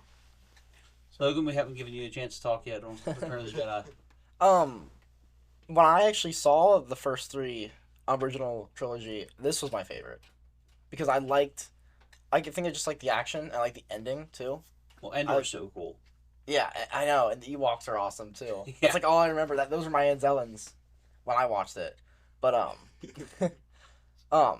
I think it's just as I grew older, I liked the meaning of A New Hope, which I'm not getting into now, but like I like the message of it a lot better, and I like the more iconic. Like Empire Strikes Back is the most iconic Star Wars movie, in my opinion, and like I just think the feelings of the other 2, Episode 4 and 5, outweigh the action and the coolness of Return of the Jedi. I still think Return of the Jedi is... Back in the day, Return of the Jedi was everyone's Gungans and Jar Wars. That's what I thought. Everyone hated Return of the Jedi. hated the Ewoks. Yeah, so bad. Well, didn't even Harrison Ford hate him?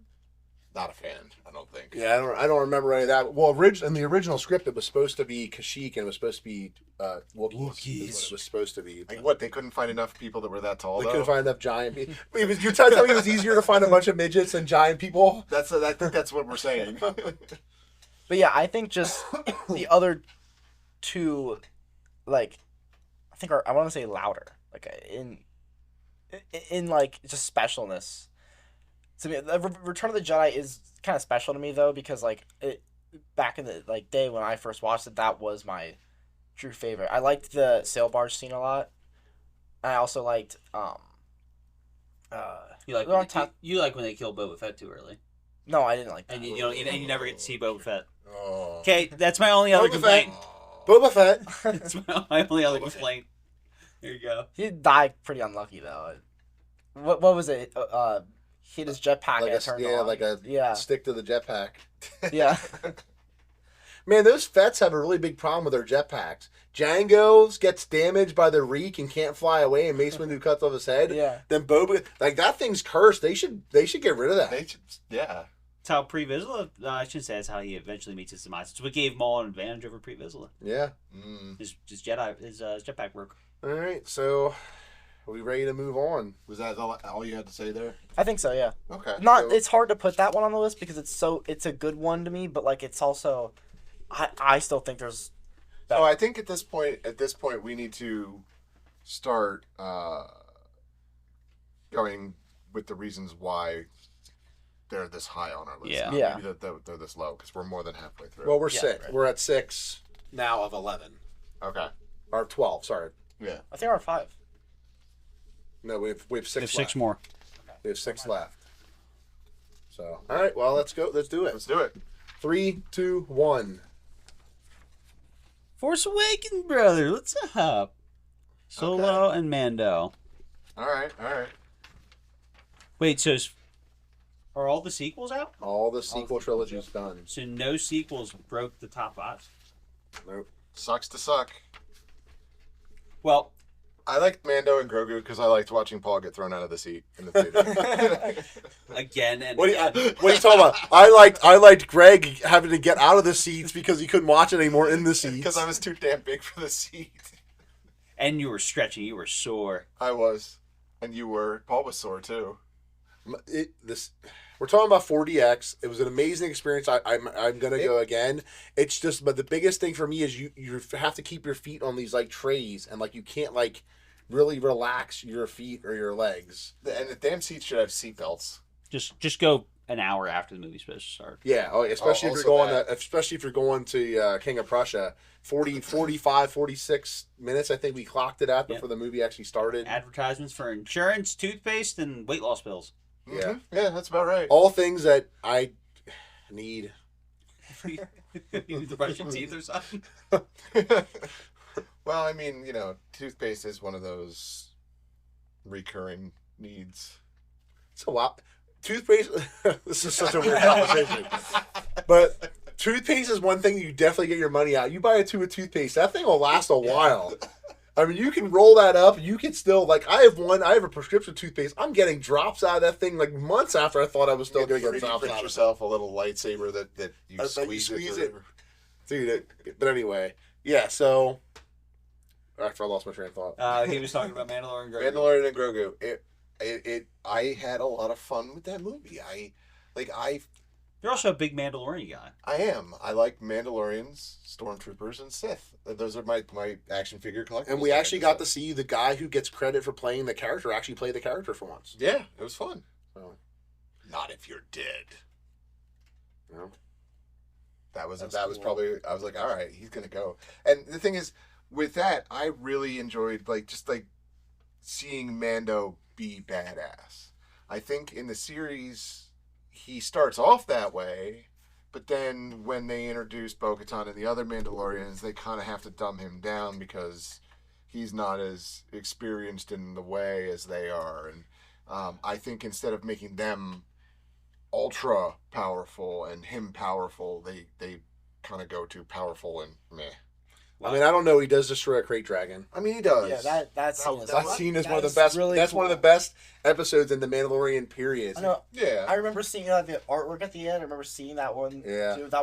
That scene was so cool. I completely forgot that too until I rewatched it. Think about it. You said he's super badass in the beginning. He almost dies to a mudhorn. Yeah. Yeah. So I actually have always appreciated in the Mandalorian how vulnerable he actually is, because he's not a Jedi. He is a guy. Yeah. Well, I don't think a mudhorn. It's not like an average guy's gonna kill a mudhorn either. That's what I'm saying. Like he was gonna die. Yeah. Grogu is the reason he defeated the Mudhorn. 100%. And then you see, I think that scene's pretty cool. You finally figure out what he's looking for, and it's another species of Yoda. That's cool. That's a heck of a reveal. Yeah. Yeah. Yeah. And then he IG-11 is about to kill him, and then Mando shoots him. Like that's cool. It's cool. You also have the iconic like finger touching scene, yeah. Yeah. like which is plays off of the what's that religious art on the ceiling Oh, of the Sistine Chapel. Sistine Chapel. Yeah, it's the god Yeah, Finger. God's reaching out to. Michelangelo. But essentially, yes, it's Yeah, a yeah. recreation of that. So But it's- anyway, that's the series. We're talking about the movies. Yeah. The movie shows him in top form, and I think that was enjoyable. He definitely puts it out there, and I like that the relationship between him and Grogu has become so symbiotic. Like, he's teaching Grogu, but he can't do it without Grogu, kind of thing, and it's cool. A thing I seen recently I thought was pretty cool was like, it showed that the scene where Zeb, the Mandalorian, and Grogu are walking in the beginning, like intro. Uh-huh. All three of them characters are 50 years old, Yeah. and I thought that was pretty neat. Really? Yeah. I thought Grogu was 50 when you meet him.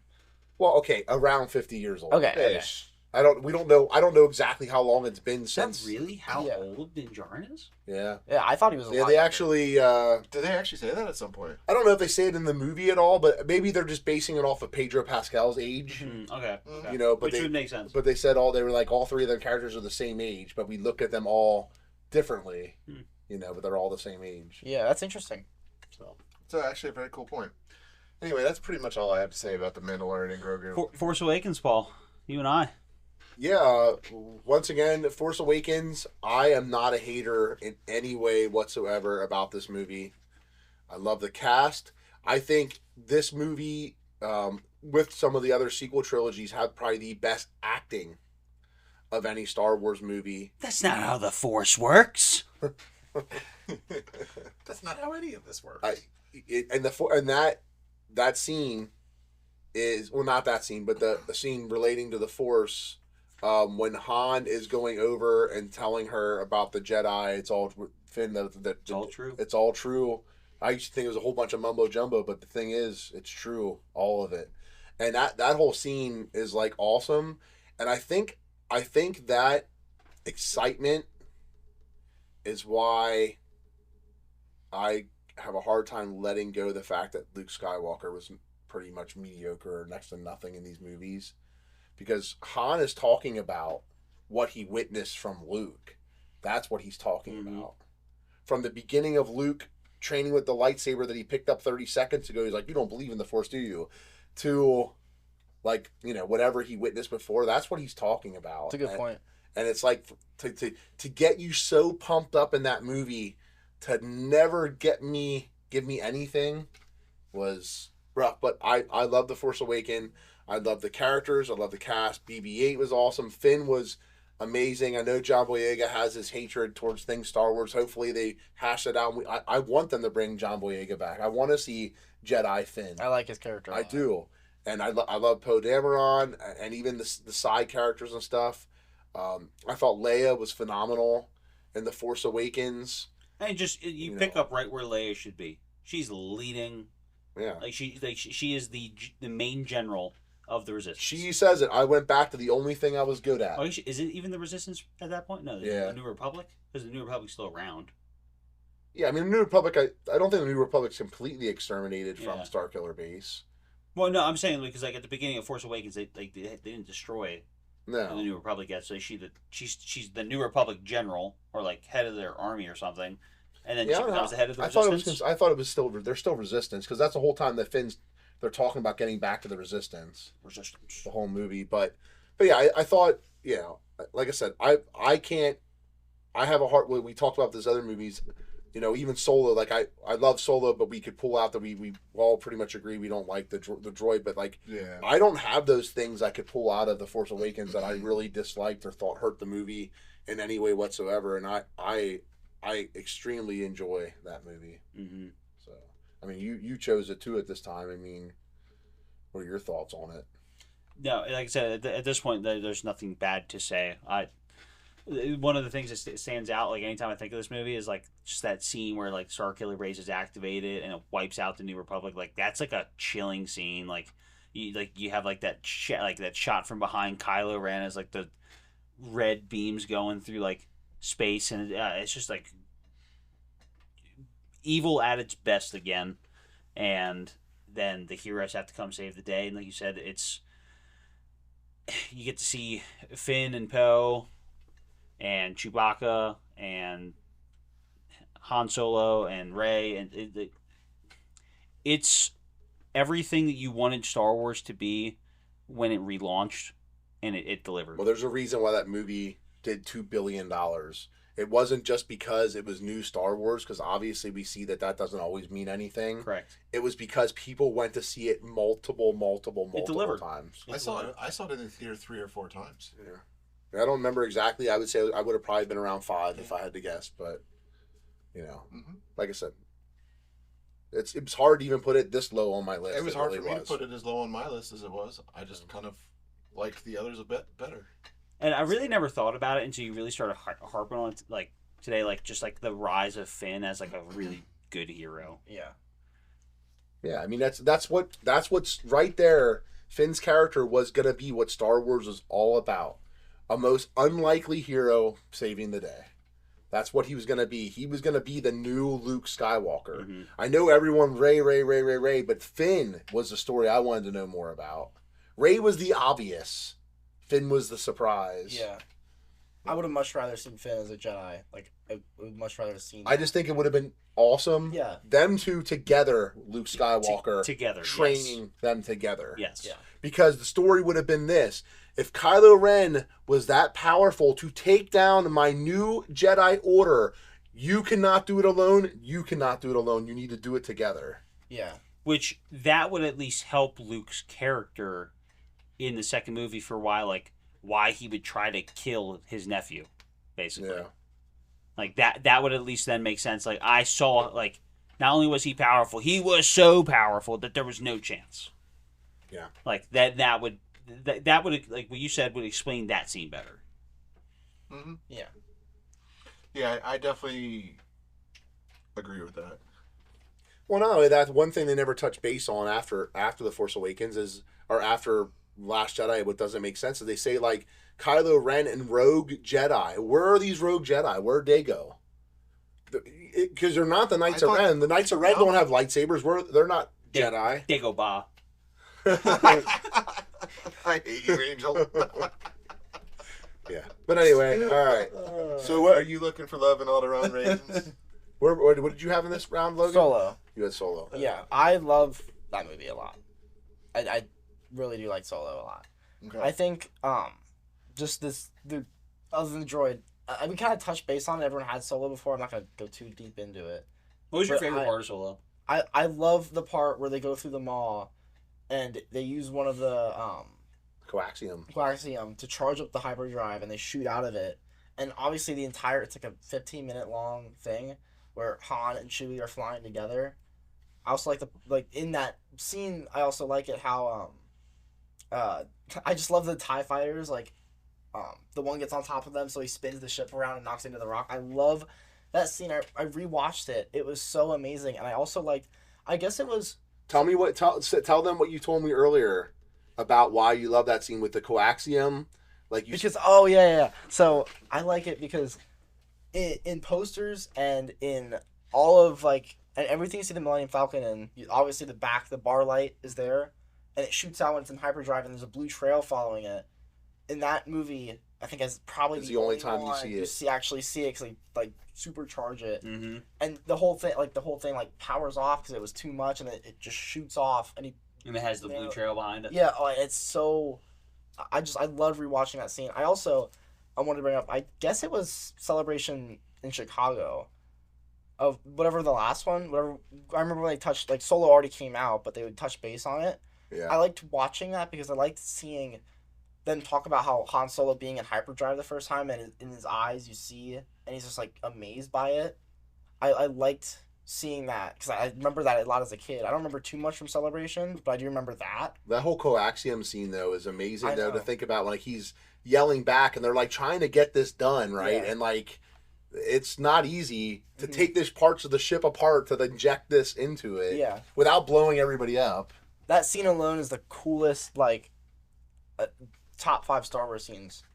Maybe top 3. Yeah, I'm definitely watching Solo tonight. I think it's. Yeah. I'm gonna be honest with you. Solo is what's getting watched tonight. We've touched so hard on Solo. Do you know when we tried playing that almost D&D Star Wars game before? Yeah. We were gonna start it, and there was a dice that you would roll, and the dice if it landed on a certain thing, it was something some type of special event would happen. Yeah. And I can't remember what it was called, but there are so many of those special events or special circumstances that happen in Star Wars. It's man, they kind of just got lucky, or they were so close, but then this went their way. So something like that, the coaxium, we're going through the mall. Oh, we literally have this little space. Boom, we got it perfect. And there's a lot of cool scenes like that throughout Star Wars. Yeah, for sure.